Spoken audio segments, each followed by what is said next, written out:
ਤੁਸੀਂ ਗੁੱਜਰਾਂ ਦੇ ਬਾਰੇ ਪੁੱਛਿਆ। ਗੁੱਜਰ ਬੜੀ ਦਲੇਰ ਕੌਮ ਅਤੇ ਵਫਾਦਾਰ ਵੀ ਆ। ਮੇਰੇ ਦੋਸਤ ਆ, ਅਸੀਂ ਉੱਥੇ ਗਏ ਤੇ ਵੇਖਿਆ ਕਿ ਉਹਨਾਂ ਨੇ ਖੁੱਲੇ ਖੁੱਲੇ ਹੱਥ ਬਹਿਣ ਉੱਠਣ ਵਾਸਤੇ ਯਾਨੀ ਕਿ ਖੁੱਲੇ ਖੁੱਲੇ ਹੱਥ ਰੱਖੇ।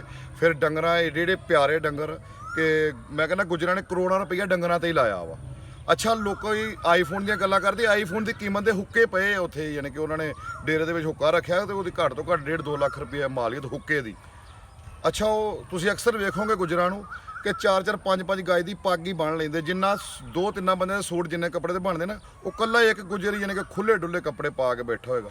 ਅੱਛਾ, ਅਸੀਂ ਇੱਕ ਉੱਥੇ ਨਵਾਂ ਹੀ ਮਾਹੌਲ ਦੇਖਿਆ ਗੁੱਜਰਾਂ ਦੇ ਕਿ ਉਹ ਆਪਣੇ ਅਸੀਂ ਵੇਖਿਆ ਨਾ ਦੁੱਧ ਖੁੱਲਾ ਰਿੜਕਦੇ ਆ। ਉਹਨਾਂ ਨੂੰ ਐਡੀ ਵੇਚਣ ਨਾ ਗਰਜ ਕੋਈ ਨਹੀਂ ਜਿੰਨਾ ਕਹਿ ਲਓ ਕਿ ਉਸੇ ਵੇਖਿਆ ਕਿ ਚਾਟੀਆਂ ਦੀਆਂ ਚਾਟੀਆਂ ਲੱਸੀਆਂ। ਅੱਛਾ, ਵੱਛਿਆਂ ਨੂੰ ਲੱਸੀਆਂ ਪਾਉਣ ਡਏ।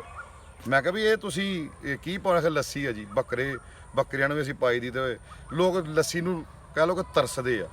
ਅੱਛਾ, ਉਹਨਾਂ ਨੇ ਉਹ ਵੱਛਿਆਂ ਬੱਕਰਿਆਂ ਨੂੰ ਪਾਉਣ ਡਏ।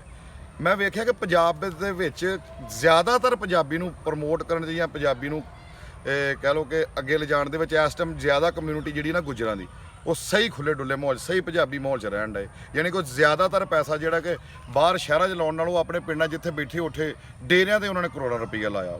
ਤੇ ਵੈਸੇ ਵੀ ਵਫਾਦਾਰ ਮਹਿਮਾਨ ਨਵਾਜ਼ ਵੀ ਅਸੀਂ ਉੱਥੇ ਗਏ, ਸਾਨੂੰ ਉਹਨਾਂ ਨੇ ਕਹਿ ਲਓ ਕਿ ਇੰਝ ਕਿ ਜਿੱਦਾਂ ਕੋਈ ਬਹੁਤ ਮਕਸਦ ਕਿੱਥੋਂ ਆਏ ਬੰਦੇ, ਇੰਨੀ ਇੱਜ਼ਤ ਸਾਨੂੰ ਦਿੱਤੀ ਕਿ ਆਈ ਬਾਤ ਆ। ਮੈਂ ਰਾਜ਼ੀ ਹਾਂ ਗੁੱਜਰਾਂ 'ਤੇ।